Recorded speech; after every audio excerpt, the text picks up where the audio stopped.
Hey.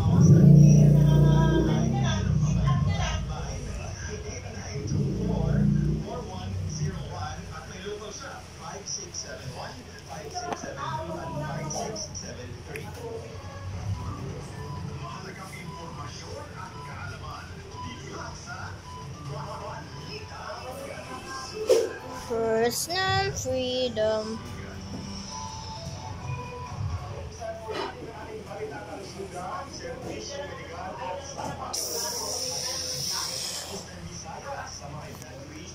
Galing nga, galing ko makatayo niyan ah.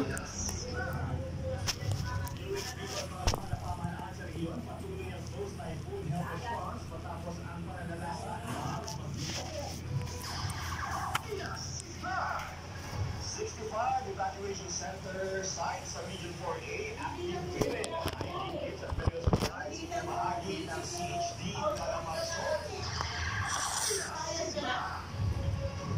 Akin na. Ba yun eh, ayaw naman ibigay eh. Iyak ka na naman eh. Personal freedom. Nakangiti. Nakangiti si Gray Papa oh. Si Albert nga patuloy ang nag-aarap pag-responde ng DOH services katulong ang lokal na pamahalaan sa mga nasalanta ng Bagyong Opo. So ayun nasa Akin na!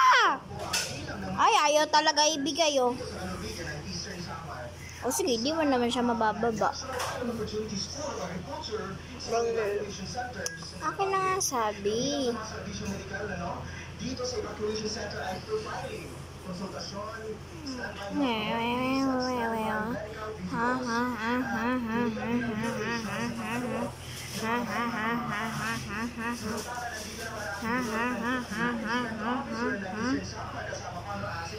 si Dr. Jean Marie Ricardo. Ano po lang po, ano po ang mga kadalasang resolve at pagkonsulta sa ating mga ito?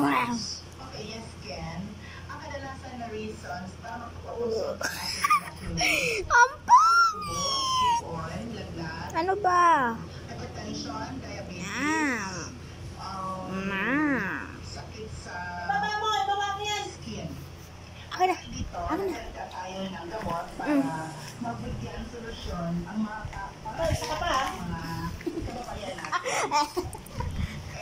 And, Kung cellphone, sige ang charge dito sa school. salamat sa Department of Health Regional Office sa pangunguna ni Director Engineer sa Palpito na para sa pagkaligid natin.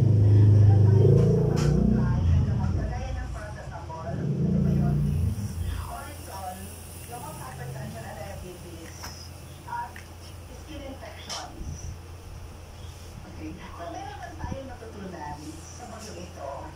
Ito ay ang mahigpit na pagsunod sa mga utos ng local government unit at ng mga authorities sa preemptive evacuation. Number 2, if ever kung meron na exposure sa tubig baha, dapat magpakonsulta agad para mabigyan ng gamot na kailangan. Nandito lang ang DOH para supportahan Akin na. ng mga kababayan natin. Maraming salamat po. Samantala na natiling ating nag-evacuate sa evacuation center,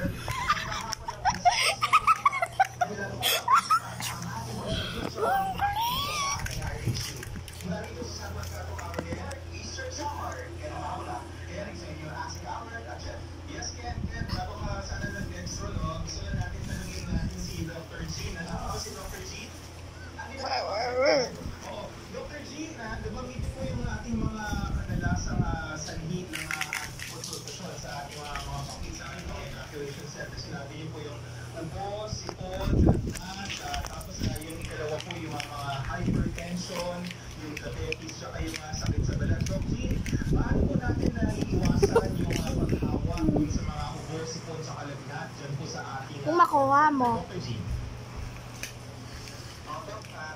Hoy, hilahin mo na ako papuntang bahay, Gray. Ha?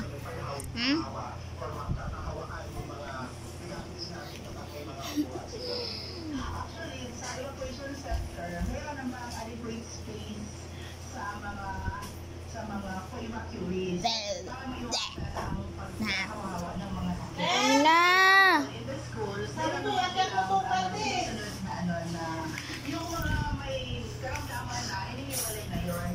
talaga ibigay, oh. magkakamayong ito pa.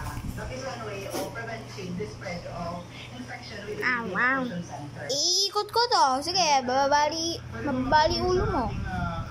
Huwag na. Pag kagatin ng gusto, maano yung ngipin mo. Paano kumakalto, ha? Paano, ha? Paano? Paano? Sa ating mga kapamilya at kaserbisyo. Yan, sige.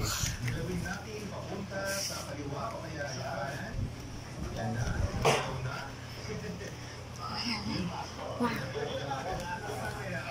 Yan. Pakita natin yung paligid ng ating evacuation. Yan, okay. So, Amin na muna. patuloy, ayun, no? Teka lang, ando lang. Damot mo. Akin nga to, eh. Nakikita habang umiikot yung Kinuha mo lang. Kinuha mo lang. patuloy na pagbibigay ng serbisyo Hindi, nagagalit no.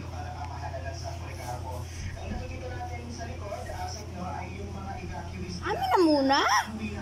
Uy, peram naman ako. Peram. Nag-away na sila. Olas.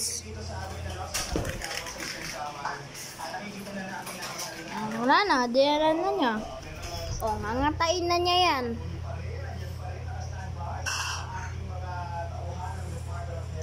Hoy! Wala na, ngangatain na niya yan. Ngangatain na ni Gray. Ang teddy bear ko. Amin na yung red na umiiyak na yan. Wala na. Bye.